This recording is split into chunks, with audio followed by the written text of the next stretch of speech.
বলেন তো এই মহাবিশ্বের মধ্যে ইবাদতের উপযুক্ত একমাত্র কে? সন্দেহ আছে কোনো?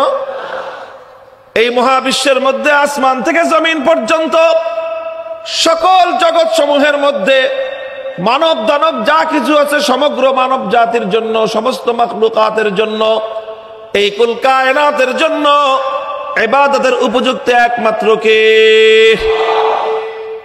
ইবাদতের একমাত্র উপযুক্ত হলেন আল্লাহ। ألم تر إلى الذين يزعمون أنهم آمنوا بما أنزل إليك وما أنزل من قبلك يريدون أن يتحاكموا إلى الطاغوت وقد أمروا أن يكفروا به ويريد الشيطان أن يضلهم ضلالا بعيدا بارك الله لنا ولكم في القرآن العظيم ونفعنا وإياكم بالآيات والذكر الحكيم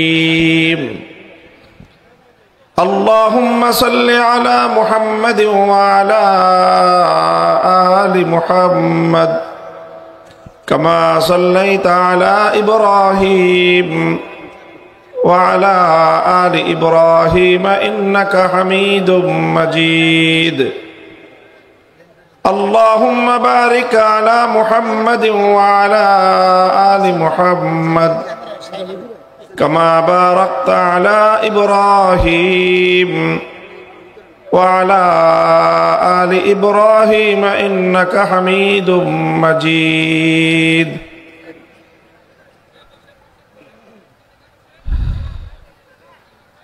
সম্মানিত সভাপতি, উপস্থিত হযরত উলামায়ে কেরাম, বয়োজ্যেষ্ঠ আমার মুরব্বী সাহেবান, সমবেত ইসলাম প্রিয়, কোরআন প্রেমিক, নবী প্রেমিক, তাওহীদি মুসলমান ভাই ও বন্ধুগণ, আদ-দ্বীন ফাউন্ডেশন এবং ডুবাইল গোরস্থান মাদ্রাসার উদ্যোগে আয়োজিত আজকের এই আজিমুশ-শান তাফসীরুল কোরআন মাহফিলে আমি আপনাদের সম্মুখে পবিত্র কোরআনে কারীমের সূরাতুন নিসার 41 নম্বর আয়াত 60 নম্বর আয়াতখানা আমি তেলাওয়াত করেছি। আমার তেলাওয়াতকৃত আয়াতের মধ্যে আল্লাহ পাক রব্বুল আলামিন মুমিন এবং মুসলমানদের পরিচয় তুলে ধরেছেন, সেই সঙ্গে ঈমানের জন্য অত্যন্ত গুরুত্বপূর্ণ অপরিহার্য একটা বৈশিষ্ট্যের কথাও আল্লাহ উল্লেখ করেছেন।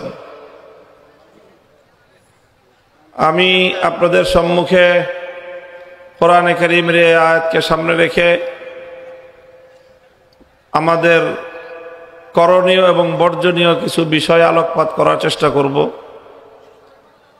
আপনারা যারা বিভিন্নভাবে আমার আলোচনা শুনেছেন বা শুনে থাকেন, আমার আলোচনার সাথে আপনাদের যাদের পরিচয় আছে, আপনারা জানেন যে আমি সাধারণত একটা বিষয়ে আমার আলোচনার মধ্যে ফোকাস করে থাকি বেশি, এবং আমার আলোচনায় ঘুরে ফিরে সেই বিষয়টা আসে। সেটা হলো রাষ্ট্র এবং রাজনীতির সাথে সংশ্লিষ্ট ইসলামের বিধানগুলো।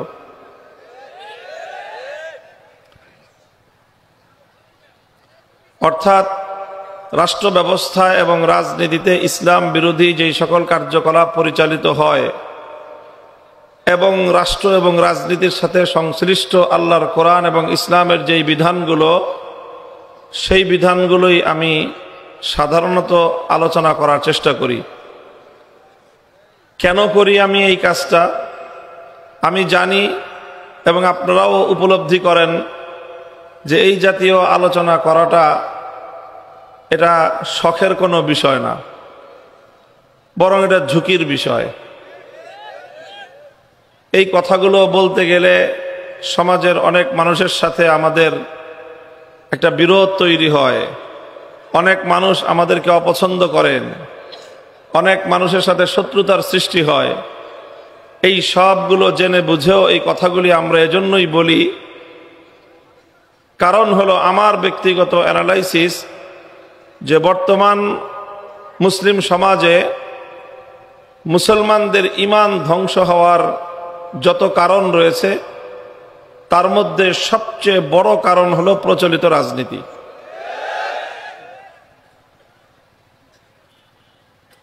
যত অন্যায় এবং খারাপ কাজের যতগুলো সেক্টর বাংলাদেশে বা মুসলিম সমাজের মধ্যে আছে, যেরকম ধরেন মানুষের মধ্যে সন্ত্রাস আছে, চুরি ডাকাতি, তারপরে মাদক, নেশাদ্রব্য, গান বাজনা, সিনেমা নাটক, অশ্লীলতা, যত কিছু আছে এগুলোর মাধ্যমে মানুষের আমল নষ্ট হয়। কি নষ্ট হয়? আমল নষ্ট হয়। সন্ত্রাসী যারা মানুষের জানমালের নিরাপত্তা বিঘ্নিত করে, সন্ত্রাস করা এটা একটা বড় ধরনের খারাপ কাজ, জঘন্যতম পাপ, তবে এটার দ্বারা মানুষের আমল নষ্ট হয়। মাদক এবং নেশা জাতীয় দ্রব্যের সয়লাবে সমাজ ধ্বংস হয়ে যাচ্ছে, এটা একটা পাপ কাজ, এটার দ্বারা মানুষের আমল নষ্ট হয়। জেনা ব্যভিচার এগুলো জঘন্য অশ্লীল কাজ, এগুলোর দ্বারা মানুষের আমল নষ্ট হয়। সুদ ঘুষ দুর্নীতি এগুলো জঘন্য পাপের কাজ, এগুলোর দ্বারা মানুষের আমল নষ্ট হয়। এই সবগুলির দ্বারা মানুষের আমল নষ্ট হয়। আর রাজনীতির এমন কিছু বিষয় আছে সেগুলোর দ্বারা মানুষের ঈমান নষ্ট হয়। সারা দুনিয়ার সমস্ত মানুষের আমল নষ্ট হলে যত ক্ষতি, একজন মানুষের ঈমান নষ্ট হলে তার চেয়ে বেশি ক্ষতি। এই জন্য মানুষের ঈমান যদি রক্ষা করা যায় তারপরে সে না আমলের বিষয়। ঈমান হলো আমলের বুনিয়াদ। যদি কারো ঈমান না থাকে, হাজার আমলের কানাকড়ি পরিমাণ কোনো মূল্য নেই। ঈমান ছাড়া সারা জিন্দেগি হজ করলে এক হজেরও কোনো এক পয়সার দাম নাই। ঈমান ছাড়া লক্ষ রাকাত নামাজ পড়লেও এক রাকাত নামাজের কোনো সওয়াব নাই। ঈমান ছাড়া সারা জিন্দেগি রোজা রাখলেও সেই রোজার কোনো ভ্যালু নাই। ঈমান ছাড়া সারা দুনিয়া দান সদকা করে দিলেও সেই দান সদকা আল্লাহর নিকট এক পয়সার সওয়াব আনবে না।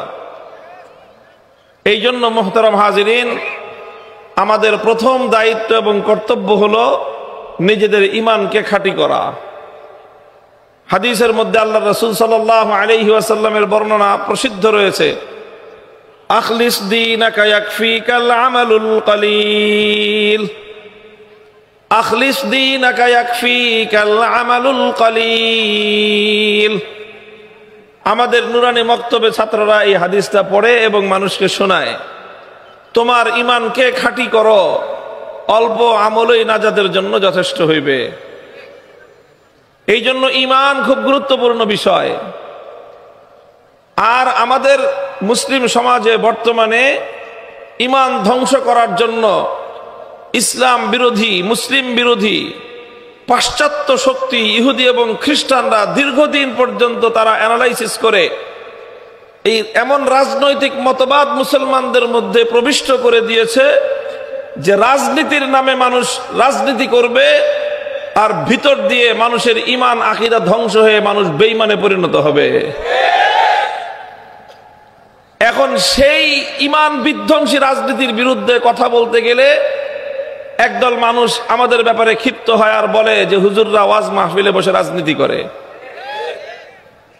খুব ভালো করে বুঝবেন, ওয়াজ মাহফিলে আমরা রাজনীতি করি না। রাজনীতি করার প্রয়োজন আমাদের ওয়াজ মাহফিলের মধ্যে নাই। রাজনীতি করার জন্য আমাদের মানুষ কথা শুনবার জন্য মানুষের আগ্রহ এমনিতেই আছে। আমরা রাজনীতি মাহফিলে, ওয়াজ মাহফিলে রাজনীতি করি না, তবে রাজনীতির ওই সকল কথাগুলোর মুখোশ আমরা জাতির সামনে উন্মোচন করা নিজেদের ঈমানি দায়িত্ব মনে করি।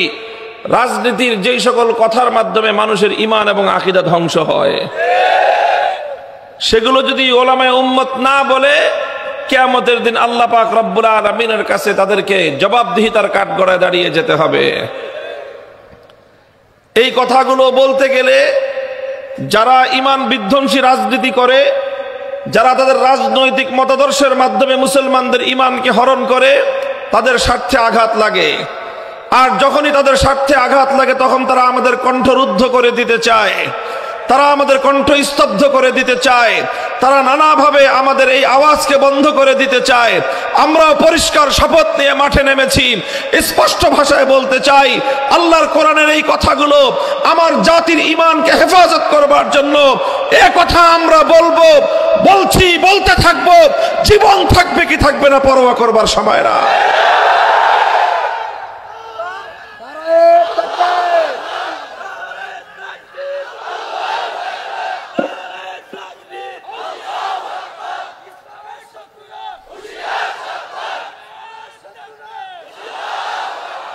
মুহতারাম হাজিরিন, আমি যে আয়াত আপনাদের সম্মুখে তেলাওয়াত করেছি, আয়াতের মধ্যে আল্লাহ পাক রব্বুল আলামিন নিজেই অত্যন্ত বিস্ময় নিয়ে আশ্চর্য হয়ে আল্লাহ প্রশ্ন রেখেছেন, আলাম তারা ইলাল্লাযীনা ইয়াজউমুনা আন্নাহুম আমানু বিমা উনজিলা ইলাইকা ওয়া মা উনজিলা মিন ক্বাবলিক ইউরিদুনা আন ইয়াতাহাকামু ইলাত তাগুতি ওয়া ক্বাদ উমিরু আন ইয়াকফুরু বিহি وَيُرِيدُ الشَّيْطَانُ أَن يُضِلَّهُمْ ضَلَالًا بَعِيدًا।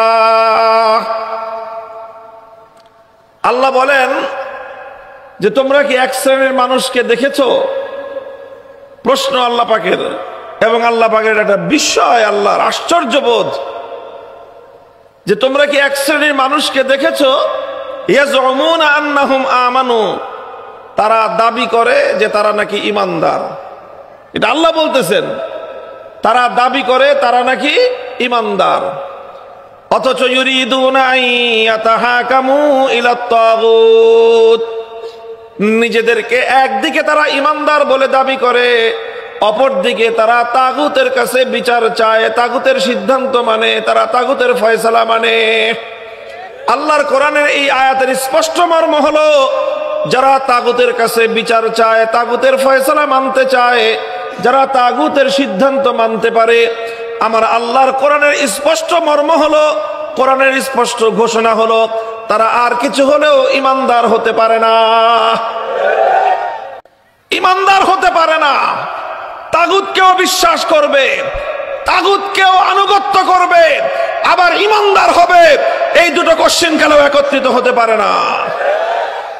আসমান আর জমিন যেমন একত্রিত হতে পারে না, রাত আর দিবস যেমন এক সময় একত্রিত হতে পারে না, আলো আর অন্ধকার যেরকম এক জায়গায় জমা হতে পারে না, ঠিক তদ্রূপ ভাবে তাগুতের উপর বিশ্বাস এবং আল্লাহর উপর ঈমান একত্রিত হতে পারে না। কোরআনের জায়গায় জায়গায় আল্লাহ পাক এই কথাগুলো পরিষ্কার করেছেন। কোরআনে কারীমের সূরা বাকারার মধ্যে আল্লাহ বলেছেন, ক্বাদ তাবায়্যানার রুশদু মিনাল গাই ফামান ইয়াকফুর বিত-তাগুতি ওয়া ইউমিন বিল্লাহি ফাকাদ ইসতামসাকা বিল উরওয়াতিল উসকা। আল্লাহ বলেন, ক্বাদ তাবায়্যানার রুশদু মিনাল গাই, কোনটা হেদায়েতের পথ, কোনটা বিভ্রান্তির পথ, কোনটা আলোর পথ আর কোনটা অন্ধকারের পথ, তাবায়্যানা দিবালোকের ন্যায় পরিষ্কার। ফামান ইয়াকফুর বিত-তাগুতি ওয়া ইউমিন বিল্লাহ, যে ব্যক্তি তাগুতকে অস্বীকার করবে অতঃপর আল্লাহর উপর ঈমান আনয়ন করবে, সেই ব্যক্তি একমাত্র নিজের মুক্তির রাস্তা স্পষ্টভাবে ধারণ করলো। মুক্তির পথ, নাজাতের পথ যদি কেউ ধারণ করতে চায়, আল্লাহর কোরআন বলতেছে শুধুমাত্র আল্লাহর উপর ঈমান আনাই যথেষ্ট নয়, বরং তার আগে তাগুতকে অস্বীকার করতে হবে। আগে বলেছেন ফামান ইয়াকফুর বিত-তাগুত, তারপরে বলেছেন ওয়া ইউমিন বিল্লাহ।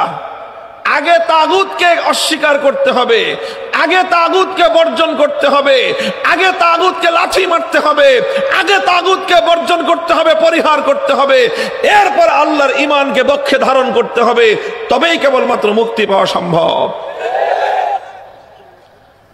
অন্যত্র আল্লাহ বলেছেন, আল্লাযীনা আমানু ইউকাতিলুনা ফী সাবিলিল্লাহ ওয়াল্লাযীনা কাফারু ইউকাতিলুনা ফী সাবিলিত তাগুত। যারা ঈমানদার তারা আল্লাহর পথে লড়াই করে, যারা বেঈমানের দল তারা তাগুতের পথে লড়াই করে। হক এবং বাতিলের লড়াই অনিবার্য। আল্লাহর অনুসারী যারা তারা আল্লাহর পথে লড়বে, যারা তাগুতের অনুসারী তারা সবসময় আল্লাহর বিরুদ্ধে এবং আল্লাহর দলের বিরুদ্ধে লড়াই করে। তুমি আল্লাহর প্রতিদ্বন্দ্বীর অনুসারী হয়ে কোশ্চিন কেন আল্লাহর দলের সদস্য হতে পারো না? যারা আল্লাহর দলের সদস্য, যারা আল্লাহর অনুসারী, তারা কোনোদিনও তাগুতের অনুসারী হতে পারে না। পথ দুটো ভিন্ন দিকে চলে গেছে, দুই পথে একসঙ্গে চলা সম্ভব নয়। মুহতারাম হাজিরিন, আমি অনেকক্ষণ ধরে কোরআনে কারীমের একটার পর একটা আয়াত তেলাওয়াত করলাম, আর আপনাদেরকে একটা বিষয় উপস্থাপন করে বোঝানোর চেষ্টা করলাম।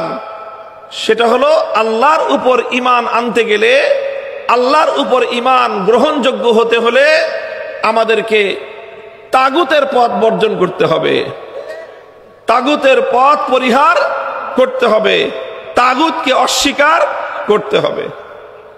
এখন স্বাভাবিকভাবেই আপনাদের মনের মধ্যে এতক্ষণে প্রশ্ন জেগে থাকবে যে এত কথা হুজুর বলতেছে, কিন্তু তাগুতটা কি জিনিস সেটা তো আগে পরিচয় করাবে।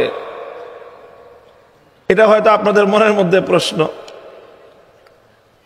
এটা আমি ইচ্ছা করেই করছি। আমরা শিক্ষক মানুষ, বুঝতে পেরেছেন? আমাদের শিক্ষার দুইটা স্তর। একটা হলো মানে প্রতিষ্ঠানের ভিতরে সীমিত ছাত্রদেরকে পড়াই, এটা হলো এক ধরনের শিক্ষা, শিক্ষকতা। আরেকটা হলো একটু বড় পরিসরে মাহফিলগুলোর মধ্যে আমরা আমাদের শ্রোতাদেরকে পড়াই। আপনারা মনে করেন না যে আমি আপনাদের সবাইকে আমার ছাত্র দাবি করব, দরকার নাই।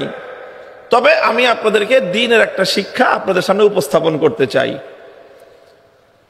তো আমি এতক্ষণ পর্যন্ত তাগুতের সম্পর্কে অনেকগুলো আয়াত এবং অনেকগুলো কথা আপনাদের সামনে উপস্থাপন করলাম, কিন্তু তাগুতের পরিচয় এখন আপনাদের কাছে দেই নাই, এজন্য যেন আপনাদের মন থেকেই প্রশ্নটা উত্থাপিত হয়, মনের মধ্যে প্রশ্ন জাগে যে হুজুর তাগুতটা কি। আপনাদের মনে কি প্রশ্ন তৈরি হয়েছে যে তাগুত কি জিনিস? এই প্রশ্ন যদি তৈরি হয়ে থাকে তাহলে এখন আমি জবাব দিব, তাহলে আপনার হৃদয়ঙ্গম হবে, মনের মধ্যে কথাটা ভালো করে অনুধাবন হবে ইনশাআল্লাহ। মুহতারাম হাজিরিন, কোরআনে কারীমের মধ্যে অসংখ্য জায়গায় এই তাগুত শব্দটা আল্লাহ পাক ব্যবহার করেছেন।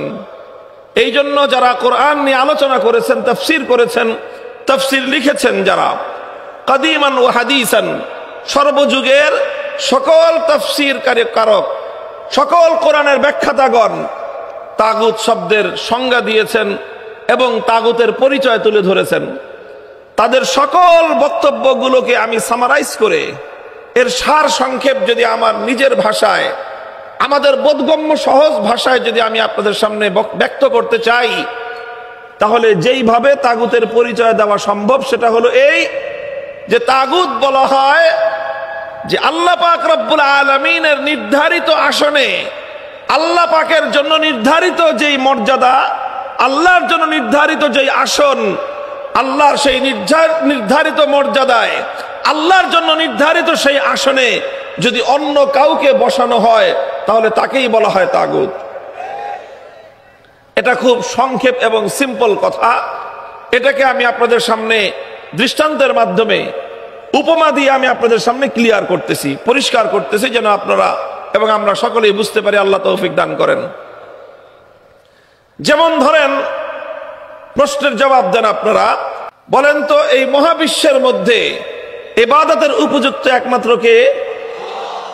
সন্দেহ আছে কোনো? এই মহাবিশ্বের মধ্যে আসমান থেকে জমিন পর্যন্ত সকল জগৎ সমূহের মধ্যে মানব দানব যা কিছু আছে সমগ্র মানব জাতির জন্য, সমস্ত মাখলুকাতের জন্য, এই কুল কায়নাতের জন্য ইবাদতের উপযুক্ত একমাত্র কে? ইবাদতের একমাত্র উপযুক্ত হলেন আল্লাহ। আল্লাহ ছাড়া অন্য কেউ এক বিন্দু পরিমাণ ইবাদতের উপযুক্ত নয়, এবং এই ইবাদতের মধ্যে আল্লাহ ছাড়া অন্য কারো বিন্দু পরিমাণ কোনো শিরকত এবং অংশীদারিত্ব নাই। কথা ঠিক কি না? তাহলে ইবাদতের উপযুক্ত একমাত্র আল্লাহ। ইবাদত পাবেন একমাত্র কে? ইবাদত হবে একমাত্র কার জন্য? ইবাদতের মালিক একমাত্র কে? এখন আল্লাহকে বাদ দিয়ে যদি অন্য কারো ইবাদত করা হয়, আল্লাহকে বাদ দিয়ে যদি অন্য কারো পূজা করা হয়, তাহলে দেখেন ইবাদত হওয়ার কথা একমাত্র কার জন্য? তাহলে মাবুদ হবেন একমাত্র কে? তো মাবুদ হওয়ার এই যে মর্যাদাটা, মাবুদ হওয়ার এই যে আসনটা, এই আসনটা নির্ধারিত কার জন্য? এখন সেই আল্লাহর জায়গায় যদি আপনি আল্লাহ ছাড়া অন্য কাউকে কেউ মাবুদ বানায়, অন্য যে কোনো বস্তুকে, যে কোনো ব্যক্তিকে আল্লাহর পরিবর্তে মাবুদ বানানো হবে, তাহলে আল্লাহর নির্ধারিত আসনে, আল্লাহর জন্য নির্ধারিত সংরক্ষিত স্থানে আরেকজনকে বসানো হলো কি হলো না? তাহলে যখনই কোনো মানুষ এক আল্লাহ ছাড়া অন্য কারো ইবাদত করবে বা করে, তখন সে তাকে আল্লাহর স্থানে আসন দান করলো, আল্লাহর মর্যাদার সঙ্গে তাকে সে শরীক করলো। আল্লাহর জন্য নির্ধারিত যে আসন, সেই আসনে সে অন্য কাউকে বসালো। আল্লাহর জন্য নির্ধারিত যে মর্যাদা, সেই মর্যাদা সে আরেকজনকে দান করলো। আল্লাহর জন্য নির্ধারিত যে স্থান, সেই স্থানের মধ্যে সে আরেকজনকে স্থাপিত করলো। তো যখনই আরেকজনকে আল্লাহর জায়গায় স্থান দিল, আরেকজনকে যখন আল্লাহর আসনে কেউ বসালো, তো যাকেই আল্লাহর আসনে বসানো হলো তাকেই বলা হয় তাগুত। যেমন ধরেন, সে যুগের মানুষ যখন কোরআন নাজিল হয়, কোরআন নাজিলের যুগের মানুষ আল্লাহকে বাদ দিয়ে বিভিন্ন দেবদেবীর পূজা করত। লাত, মানাত, উজ্জা, হুবাল, এই সকল মূর্তিগুলোর পূজা করার, এই সকল মূর্তি দেবদেবতাগুলোর কথা কোরআন এবং হাদিসের মধ্যে উল্লেখিত হয়েছে। সুতরাং লাত, মানাত, উজ্জা এবং হুবাল, এই সকল দেবতাগুলোর যখন পূজা করা হলো, ইবাদতের মালিক ছিলেন একমাত্র আল্লাহ। আল্লাহকে বাদ দিয়ে যখন কোনো মানুষ লাত মূর্তির পূজা করলো, তখন লাত মূর্তিকে বলা হয় তাগুত। আল্লাহকে বাদ দিয়ে যখন মানাত, উজ্জা, হুবালের পূজা করা হলো, তখন মানাত, উজ্জা, হুবাল এগুলো হচ্ছে তাগুত। কারণ ইবাদতের মালিক একমাত্র কে? তো যেই ইবাদত একমাত্র আল্লাহর জন্য হওয়ার কথা, সেই ইবাদতটা যখনই মানুষ আল্লাহকে বাদ দিয়ে লাতের জন্য করলো, তখন লাত হয়ে গেল তাগুত। আল্লাহর জন্য ইবাদত হওয়ার কথা, আল্লাহকে বাদ দিয়ে যখন মানাত, উজ্জা, হুবালের জন্য মানুষ ইবাদত করলো, তখন মানাত, উজ্জা, হুবাল হয়ে গেল তাগুত। আজকের বর্তমান যুগে মানুষ লাত, মানাত, উজ্জা, হুবালের পূজা করে না। এখনকার যুগে মানুষ পূজা করে, কেউ কখনো দুর্গার মূর্তির পূজা করে, কখনো সরস্বতীর পূজা করে, কখনো কালীর পূজা করে, এই সকল দেব দেবতার পূজা করে। কথা বলেন ঠিক কিনা? আল্লাহকে বাদ দিয়ে যখন মানুষ দুর্গার পূজা করলো, তখন দুর্গাকে বলা হয় তাগুত। আল্লাহকে বাদ দিয়ে যখন মানুষ কালীর পূজা করলো, তখন কালীকে বলা হয় তাগুত। আল্লাহকে বাদ দিয়ে যখন মানুষ সরস্বতীর পূজা করলো, তখন সরস্বতীকে বলা হয় তাগুত। কথাটা পরিষ্কার হলো? তাগুত কাকে বলা হয়? তাগুত বলা হয় যেই মর্যাদাটা আল্লাহর জন্য নির্ধারিত, যেই আসনটা আল্লাহর জন্য নির্ধারিত, সেই আসনে আল্লাহকে বাদ দিয়ে যদি অন্য কাউকে বসানো হয়, তাকেই বলা হয় তাগুত। এই জন্য আল্লাহর মর্যাদায় অন্য কাউকে ভাগ বসানো যাবে, আল্লাহর আসনে অন্য কাউকে বসানো যাবে না। এটাকেই বলা হয় তাওহীদ। এটাকে কি বলা হয়? কি বলা হয়? তাওহীদ বলা হয়, একত্ববাদ বলা হয়। এই একত্ববাদ এবং তাওহীদ, এটা হলো ঈমানের গোড়া, এটা হলো ঈমানের শেকড়। ঈমানের সবচেয়ে গুরুত্বপূর্ণ অংশই হলো তাওহীদ। তবে এতক্ষণ আমি যেই তাওহীদ আপনাদেরকে বোঝালাম, এই তাওহীদটা হলো তাওহীদ ফিল ইবাদাহ। ইবাদতের মধ্যে আল্লাহর একত্ববাদ। কারণ ইবাদতের একমাত্র মালিক কে? আবার জোরে বলেন, ইবাদতের একমাত্র মালিক কে? এটা হলো তাওহীদ ফিল ইবাদাহ। ইবাদতের মধ্যে আল্লাহর একত্ববাদ। এই ইবাদতের মধ্যে আল্লাহর একত্ববাদকে মানতে হবে, আর না হলে একজন মানুষ ঈমানদার থাকতে পারে না। ইবাদতের মধ্যে আল্লাহর সঙ্গে অন্য কাউকে যদি বিন্দু মাত্র অংশীদারিত্ব দান করে, সেই ব্যক্তি আর কিছু হলেও হতে পারে, ঈমানদার হতে পারে না। হাজী হতে পারে, গাজী হতে পারে, পাজি হতে পারে, কিন্তু ঈমানদার হতে পারে না। কথাটা বুঝে আসলো? আমি আপনাদেরকে প্রশ্ন করতে চাই, যদি মনে করেন একজন মানুষ 24 ঘন্টার মধ্যে 23 ঘন্টা 55 মিনিট আল্লাহর ইবাদত করলো আর 5 মিনিটের জন্য দুর্গার পূজা করে, এই মানুষটা ইমানদার না বেঈমান? সন্দেহ আছে কোনো? কেন? সে তো 23 ঘন্টা 55 মিনিট লাগাতার এক আল্লাহর ইবাদত করলো, শুধু 5টা মিনিট, আচ্ছা 5 মিনিট না আরো কম, 1 মিনিট, 1 মিনিট না আরো কম, 5 সেকেন্ডের জন্য সে দুর্গার পূজা করে প্রতিদিন, ইমানদার না বেঈমান? তাহলে তার 23 ঘন্টা 59 মিনিটের ইবাদত কোনো দাম নাই? কারণ কি দাম না থাকার কারণ? কারণ হলো ইবাদত একমাত্র কার জন্য? যেটা একমাত্র আল্লাহর জন্য নির্ধারিত। সেই ইবাদত যদি কোনো গায়রুল্লাহর জন্য করা হয়, আল্লাহ ছাড়া অন্য কারোর জন্য করা হয়, তাহলে সে হলো তাগুত। যে তাগুতকে বিশ্বাস করে, যে তাগুতকে অনুসরণ করে, যে তাগুতের ইবাদত করে, সে হাজী হতে পারে, আবারও বলছি হাজী হতে পারে, গাজী হতে পারে, নামাজি হতে পারে, ইমানদার হতে পারে না।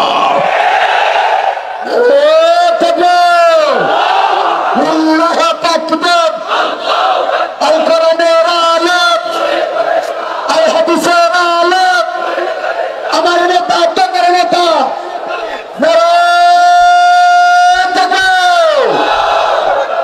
মুহতারাম হাজিরিন, এতক্ষণ পর্যন্ত আমি আবারও বলছি, আপনাদেরকে বলতেছি আমি তাওহীদের কথা, একত্ববাদের কথা। তাওহীদ ফিল ইবাদাহ, ইবাদতের একত্ববাদ।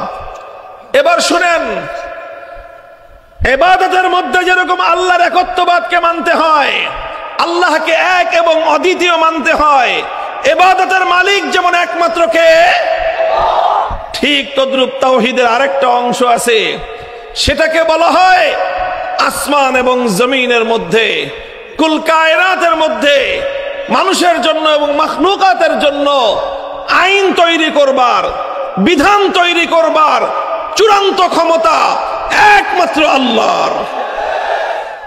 এটাকে বলা হয় তাওহীদ ফিল হাকিমিয়া। এটা হলো আইন তৈরি করবার তাওহীদ।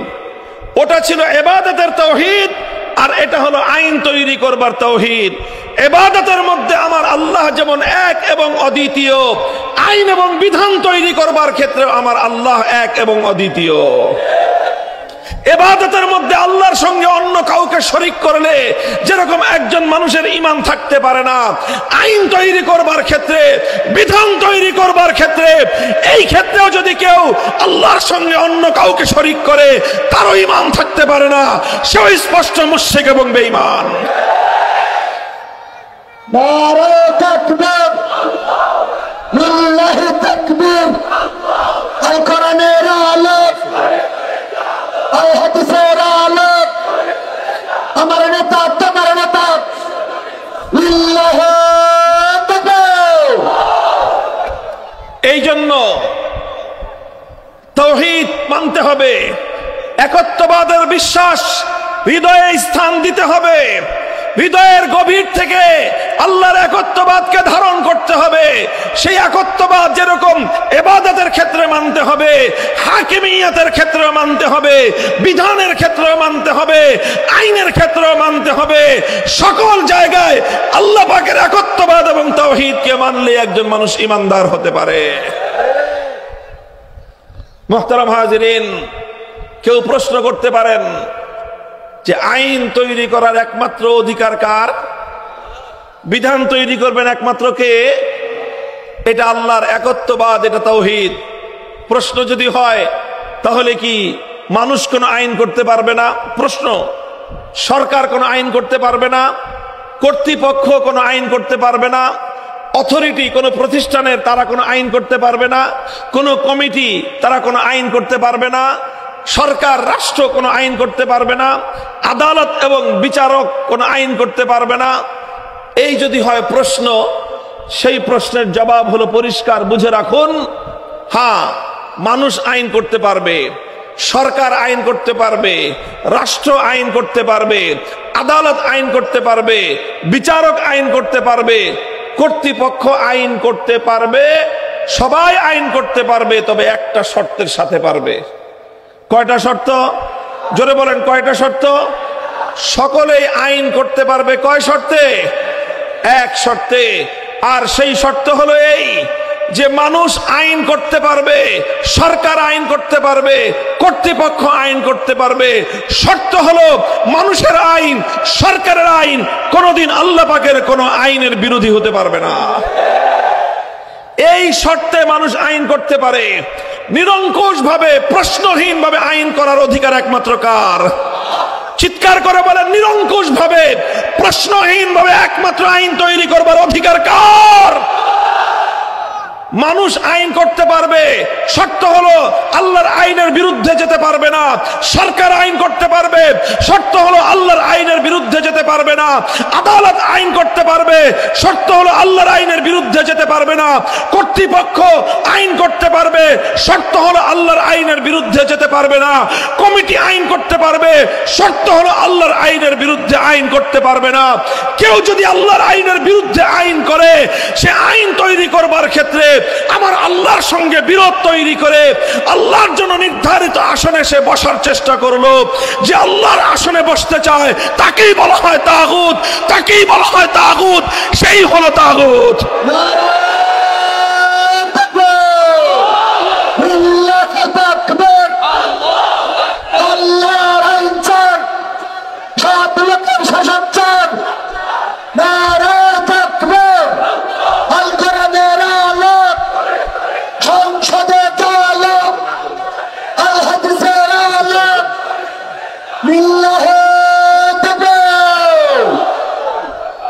মোহতারাম হাজিরিন, কথাটা পরিষ্কার এই জায়গায় বুঝতে হবে।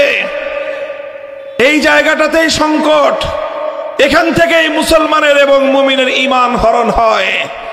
মোহতারাম হাজিরিন, আল্লাহর আইনের বিরুদ্ধে, আল্লাহর কোন বিধানকে যখন কোন মাখলুক চ্যালেঞ্জ করে, সেই মাখলুক কোন ব্যক্তি হোক, সেই মাখলুক কোন প্রতিষ্ঠান হোক, সেই মাখলুক কোন রাষ্ট্র হোক, এমনকি সারা দুনিয়ার সমস্ত মানুষ যদি একতাবদ্ধ হয়, 700 কোটি মানুষ যদি এক হয়ে, একমত হয়ে, ঐক্যবদ্ধ হয়ে কোন একটা আইন করে, আর সেই 700 কোটি মানুষের বানানো আইন যদি আমার আল্লাহর কোন একটা আইনের 1,00,000 কোটি ভাগের 1 ভাগের বিরোধী হয়, 700 কোটি মানুষের আইন বাতিল বলে গণ্য হবে।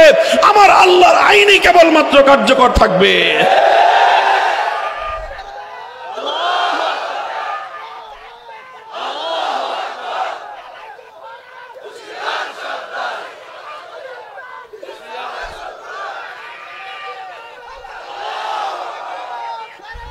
মোহতারাম হাজিরিন, কাজী আল্লাহর আইনের বিরুদ্ধে যেই আইন করবে, সে আল্লাহ পাকের জন্য নির্ধারিত আসনে বসার জন্য স্বয়ং আমার আল্লাহ রাব্বুল আলামিনের সঙ্গে প্রতিদ্বন্দ্বিতায় নিয়োজিত হলো। যে আল্লাহর বিরুদ্ধে আইন তৈরি করলো, সে আল্লাহকে চ্যালেঞ্জ ছুড়ে মারলো। যে আল্লাহর বিরুদ্ধে আইন তৈরি করলো, সে আল্লাহর আসমানের নিচে থেকে আল্লাহর জমিনের উপর বসবাস করে আল্লাহ পাকের নিয়ন্ত্রণাধীন এই বিশ্বে থেকে সে আমার আল্লাহর সঙ্গে বিদ্রোহ ঘোষণা করলো। এই পৃথিবীতে তার মতো জঘন্য অপরাধী দ্বিতীয় কেউ হতে পারে না।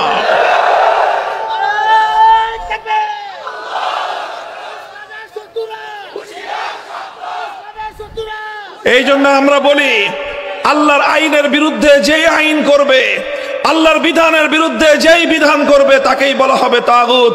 আল্লাহর আইনের বিরুদ্ধে যদি কোনো রাজা বাদশাহ আইন করে, সেই রাজা বাদশাকে বলা হবে তাগুত। আল্লাহর আইনের বিরুদ্ধে যদি কোনো রাষ্ট্রপতি কোনো আইন জারি করে, সেই রাষ্ট্রপতিকে বলা হবে তাগুত। আল্লাহর আইনের বিরুদ্ধে যদি কোনো প্রধানমন্ত্রী কোনো আইন জারি করে, সেই প্রধানমন্ত্রীকে বলা হবে তাগুত। আল্লাহর আইনের বিরুদ্ধে যদি কোনো মন্ত্রী পরিষদ কোনো আইন পাশ করে, সেই মন্ত্রী পরিষদকে বলা হবে তাগুত। আল্লাহর আইনের বিরুদ্ধে যদি কোনো আদালত কোনো বিচারপতি কোনো আইন কোনো সার্কুলার জারি করে, সেই আদালত সেই বিচারপতিকে বলা হবে তাগুত।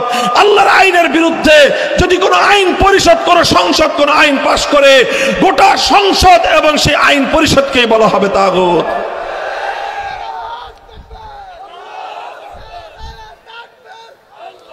মুহতারাম হাজিরিন, আমি বলেছিলাম এই জায়গাটাতে অত্যন্ত জটিল এবং স্পর্শকাতর একটা জায়গা।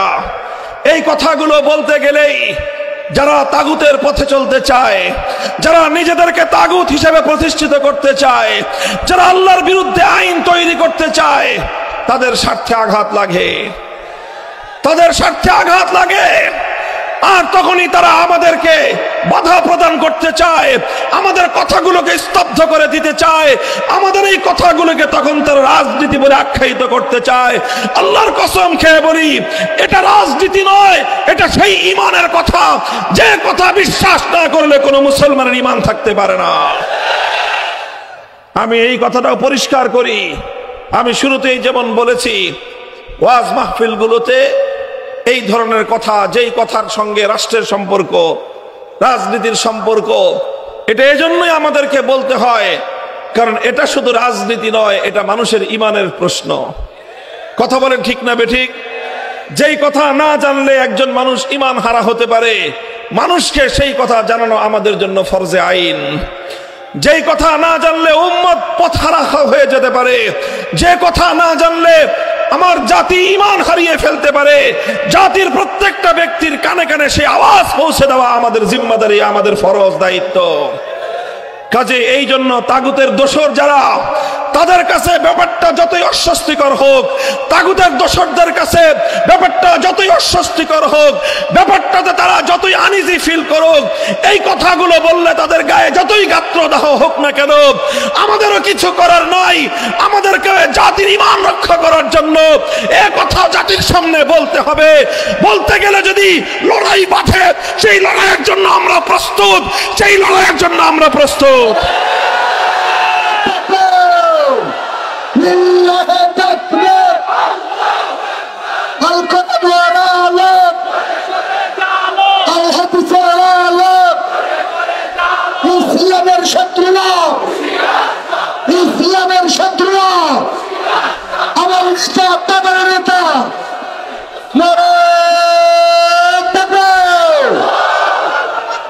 আমরা মাহফিলগুলোতে মানুষের ঈমানের কথা বলবো, মানুষের আকীদার কথা বলবো, মানুষের আমলের কথা বলবো, মানুষের আখলাক এবং চরিত্রের কথা বলবো, মানুষের ব্যবসা বাণিজ্যের, মানুষের মুআমালাত মুআশারাত নিয়ে কথা বলবো। সব বিষয় নিয়ে ইসলামের ব্যক্তিগত জীবনের বিধান নিয়ে আলোচনা করব, ইসলামের পারিবারিক বিধান নিয়ে আলোচনা করব, ইসলামের অর্থনৈতিক বিধান নিয়ে আলোচনা করব, ইসলামের বিচার ব্যবস্থা নিয়ে আলোচনা করব, ইসলামী শাসন ব্যবস্থা নিয়ে আলোচনা করব, রাষ্ট্র ব্যবস্থা নিয়ে আলোচনা করব, রাজনীতি নিয়ে আলোচনা করব। তবে আমরা ওয়াজ মাহফিলগুলোতে দলীয় রাজনীতি করব না। আমাকে যারা ফলো করেন, আমার কথা যারা অনুসরণ করেন, লক্ষ্য করবেন, দেখবেন আমি ইসলামী রাজনীতির কথা বলি, কিন্তু কখনো আমি আমার নিজের দলের কথাও কোনো মাহফিলে বসে বলি না। কেন বলি না? কারণ এই মাহফিলগুলোকে আমরা নির্দলীয় রাখতে চাই। এই জন্য কথা বলতে হবে, এবং প্রত্যেকটা সত্যের কথা, যেই কথা জাতির ঈমান রক্ষার জন্য জরুরি, যেই কথা মানুষের ঈমান হেফাজতের জন্য জরুরি, সেই কথা তো বলতে হবে। সারা দুনিয়া যদি বেজার হয়ে যায়, সারা দুনিয়াকে রাজি করবার সময় আমার নাই, আমাকে আমার আল্লাহকে রাজি করতে হবে। আমাকে আমার জাতির ঈমানের পাহারাদারি করবার জন্য আল্লাহ পাঠিয়েছেন। সুতরাং আমার জাতির ঈমান রক্ষা করার জন্য যতটুকু স্বার্থ, যতটুকু সামর্থ্য আমাদের রয়েছে, সবটুকু উজাড় করে দিয়ে আমরা কথা বলি।